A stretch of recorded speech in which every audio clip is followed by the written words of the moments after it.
Ever walk out of the grocery store, just grabbing a few things and think, did prices go up again? It's like this weird hidden tax we pay every day. Well, today we're diving deep into the world of money, inflation, and even Bitcoin. We're using that YouTube video you sent over Robert BreedLove on the Tom Bill U channel to unpack some of these big ideas. Always interesting to see someone tackle such a, fundamental part of our lives, but one that we often don't examine too closely. For sure. And BreedLove gets right into it. Like right off the bat, he says money isn't something governments invented. It's more like a natural thing that happens when people want to trade. He uses this analogy of kids trading baseball cards. Remember that? Oh, yeah. Great example. Because think about it. Nobody's forcing those kids to use baseball cards as currency, right? It just happens naturally. The cards become valuable within that little trading ecosystem, especially those rookie cards.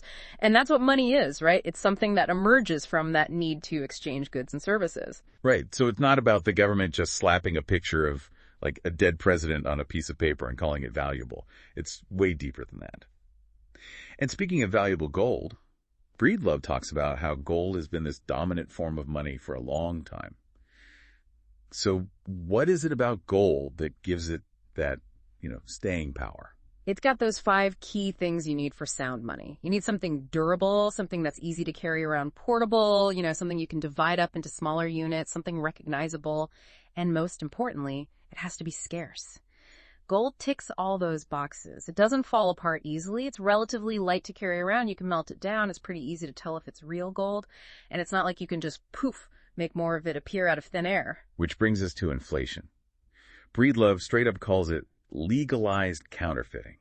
And it's tempting to think of it as just prices going up, but he's saying it's way more sneaky than that. Right. Yeah. He makes a really important point. Imagine you could just print your own money at home. Would that magically create more goods and services in the world? No way. It would just mean that every dollar already out there is worth a little less. And that's basically what inflation is. The government prints more money, and it eats away at the value of the money we already have. So it's like the secret way they take money from us without actually taking it, if that makes sense. He uses this great analogy. Think of a pizza. Right. That pizza is the economy. Cut it into 8 slices. That's your money supply. Now cut it again, 16 slices. Did you magically get more pizza? Nope. The pizza is the same size, just smaller slices. And those slices, that's your purchasing power shrinking with every new slice the government adds to the pie. Mind blown. It's like they keep cutting the pizza into smaller and smaller slices, and we're stuck with the shrinking pieces. So the more money the government prints, the less each dollar is actually worth, even if we have the same amount in our bank accounts. Exactly. It's sneaky, it's insidious, and it gets to the heart of why central banks, those institutions that are supposed to keep things stable, but they're a whole other can of worms that BreedLove dives into. And things get really juicy when he brings up Andrew Jackson, the president. Yeah. Right. The one who called central bankers a den of vipers. Yeah. Jackson was, let's just say, not a fan. He saw central banks as this huge concentration of power, a threat to individual liberty. He really believed they were bad news, and he fought pretty hard against establishing them in the U.S. Which makes the whole Jekyll Island thing even sketchier, right? I mean, the secret meeting in 1910 where a bunch of powerful dudes basically created the Federal Reserve.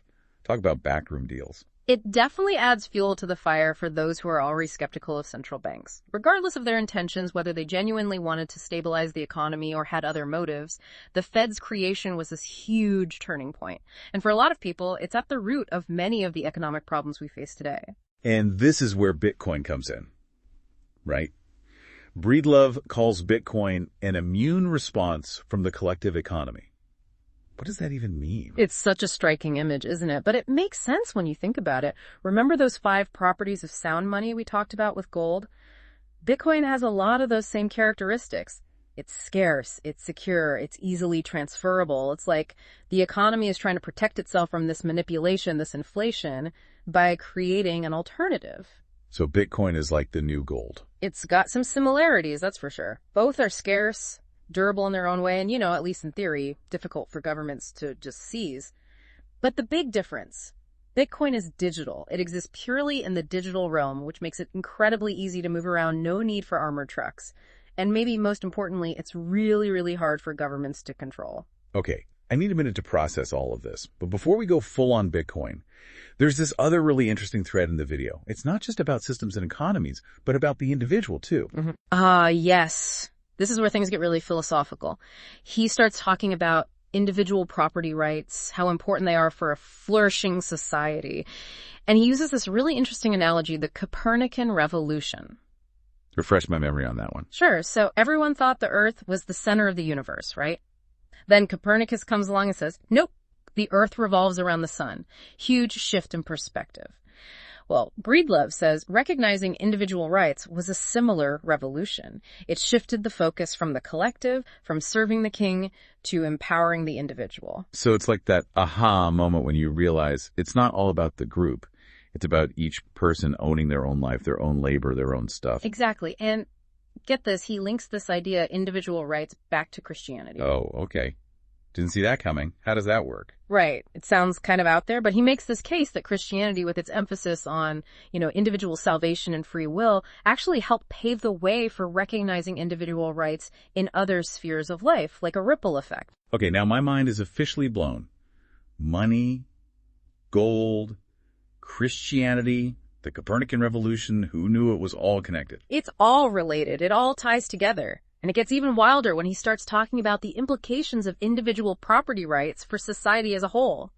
He argues that when people know they can benefit directly from their hard work, it ignites innovation and progress. It's like that spark of, hey, if I work hard, I can actually get ahead in life. And that leads to people taking more risks, trying new things. Exactly. They're not just trying to survive anymore. They're striving, building, creating.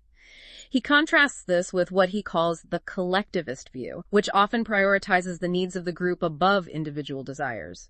And while that might sound good on the surface, he argues that it can stifle innovation. Right, because if it doesn't matter how hard you work, why bother going the extra mile?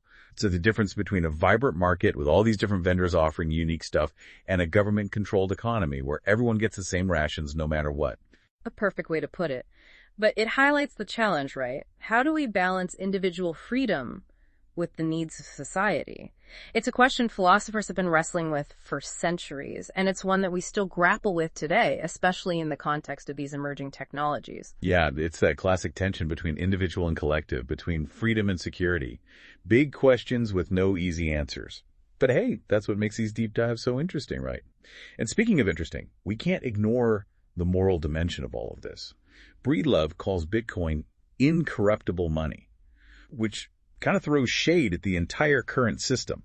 Right. He's basically saying that fiat currencies, the ones governments issue, are inherently flawed from an ethical standpoint because they're so vulnerable to manipulation and inflation. Because governments can print more money whenever they feel like it, right? To fund wars, bail out their buddies, whatever. And as we've learned, that printing is essentially stealing value from everyone else's money. It's like this hidden tax that nobody voted for. And that's where Bitcoin's incorruptibility comes in.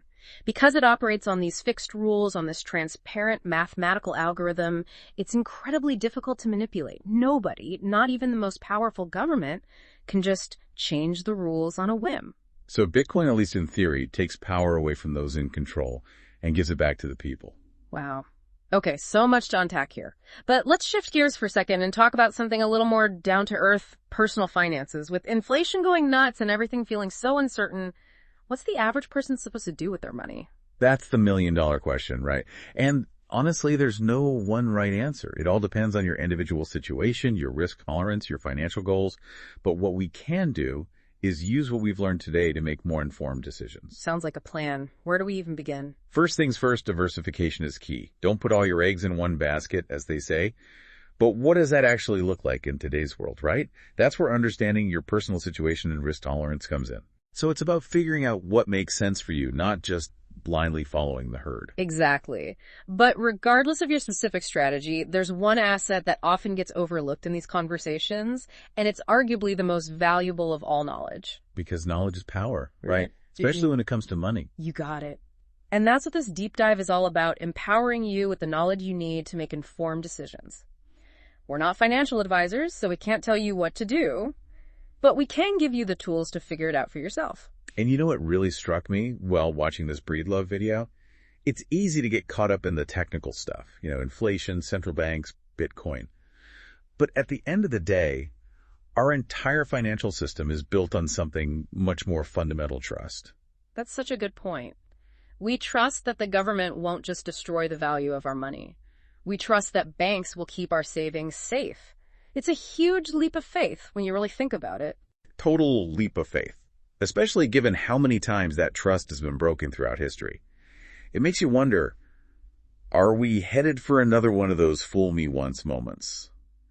Only this time the stakes feel higher than ever. And that's where this whole conversation about Bitcoin, about decentralized systems, gets really interesting, right?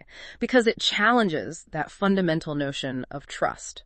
It asks us, what if we could create a system that doesn't rely on trusting institutions or individuals? What if we could build a system based on math, on code, on something transparent and objective? It's a radical idea, and it's one that's shaking things up in a big way. And, that whole trust thing, it leads right into one of the most powerful arguments for Bitcoin, that it could level the playing field. By taking power away from, the big guys, governments, banks, Wall Street, and giving it back to the little guy, right? Exactly. At least that's the idea. But let's be real, revolutions are messy, right? There will be bumps in the road, unintended consequences. And those in power won't give it up without a fight. Right. It's not just about understanding how Bitcoin works, the tech stuff. It's about what happens to society, to politics, even just how we think about money and power when things shift this much. Huge paradigm shift. We could be talking about a completely different world, how business gets done, how we govern ourselves. It's kind of exciting and scary at the same time. Exhilarating and terrifying. Exactly. It's like we're standing on the edge of, uncharted territory. We have no idea what's out there. Total uncertainty, yeah. But also, huge opportunity. And the thing is, we're not just along for the ride, right? We actually get to choose what we do with all of this. We can either cling to the old ways or help build something new. Exactly. We can be swept along, or we can be active participants, educate ourselves, join the conversation, put our own 2 cents in. Because at the end of the day, we're creating the future with the choices we make today, right? 100%. And that brings us right back to knowledge being a form of wealth. The more we understand about money, about history, about how the world works, the better decisions we can make, the more prepared we are for whatever comes next. It's like we're all explorers heading into this unknown land, and knowledge is our map, our compass, and our supplies. I love that analogy. And, before the break, we were talking about what people can do now, practical steps for their finances in these crazy times.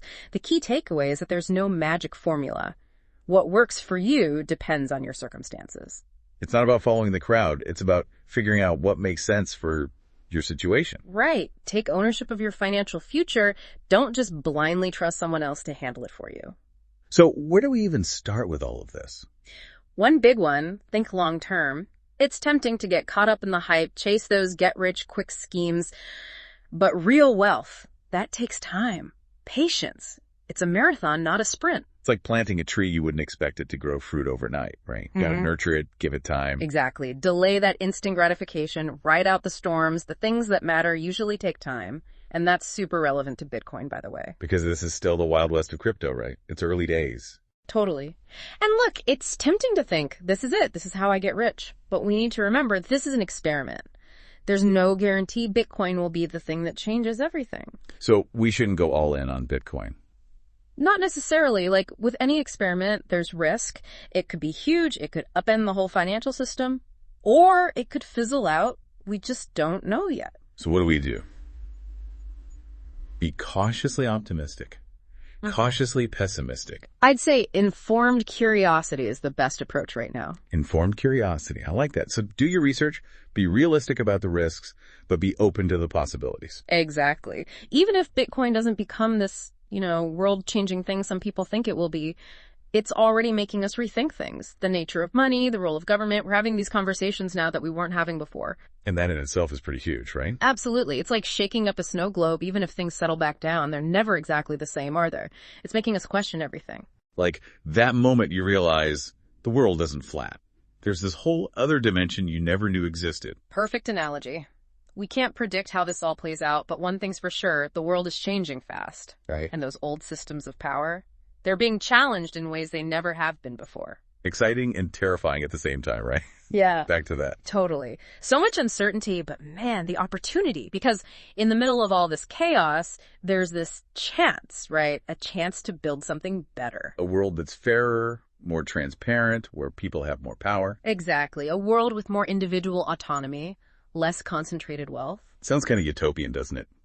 But also maybe a bit naive. Because historically speaking, haven't we seen that power corrupts no matter who has it? That is the million-dollar question. It's not enough to just change the systems, right? We have to change ourselves, too. If we want a truly just and equitable world, we have to address the greed, the hunger for power that's inside all of us. Can't just rely on tech to fix everything. Gotta look inward, too. 100%. Technology is just a tool. And like any tool, it can be used for good or for bad. So it's not about Bitcoin being good or bad. It's how we choose to use it. How we make sure it aligns with our values, with what we want to see in the world. You got it. That's the conversation we need to be having right now. What do we want this technology to do? How do we make sure it benefits everyone, not just a select few? It's amazing how a deep dive into money turns into this whole philosophical thing about technology, human nature. Like, where are we even going with all of this? Right. Everything's connected, you know? Started with, why is my grocery bill so high? And now we're here. It's like that saying, pull on one thread, you end up unraveling the whole sweater. Or something like that. And we've seen some wild contradictions along the way. This illusion of control we think we have when really these systems are so complex. Trying to balance what individuals want with what's good for everybody. And tech, it can be used for good or bad, right? I mean, that's been true since, like fire. Okay, yeah, that's a lot. Makes you want to just throw up your hands and say, forget it. But the thing is, we actually do have a choice, right? And how we respond to all of this, how we shape these technologies, what we want to see happen. It's easy to forget that when you're looking at, you know, the whole world, all these huge forces at play. But you're right. What we do does matter. Every little decision, every action, it all adds up to something. So what are we adding up to? We've talked about Bitcoin, maybe changing everything, power structures, who controls things, making things fairer, more transparent, but also the risks, the unknowns. It's a balancing act for sure. No easy answers. But I think the talking is important, you know? Questioning what we think we know, connecting with people who are trying to figure it all out too. That's how we navigate this stuff. It's like we're all pioneers, right? Heading west into the wilderness. Got to rely on each other, help each other out. We're going to make it. And that's where the hope comes in, right? Yeah. Yeah, the challenges are huge. But people are amazing. We're creative. We can work together. We figure stuff out. I like that focusing on the positive. It's easy to get all doom and gloom, like we're all going to fall off the cliff. But humans are pretty good at, you know, rising to the occasion. Think about all the times in history where things seemed really dark, but something incredible came out of it. Human spirit is a powerful thing. It's like we need those tough times to show us what we're really capable of. So maybe this whole Bitcoin thing, this whole questioning of how we do money, it's not just about money. Maybe it's pushing us to evolve, to connect with each other in new ways. Now you're talking. It's about more than just the tech, right? It's about what kind of world we want to live in. So as we wrap this up, what's the message for our listeners who are just diving into all of this? They're probably feeling a little overwhelmed, a little excited, maybe a little scared. What do we tell them? Don't shy away from the unknown. That's what I'd say. The world's changing faster than ever, and yeah, that's scary. But it's also an incredible opportunity to rethink everything. Challenge the way things have always been done.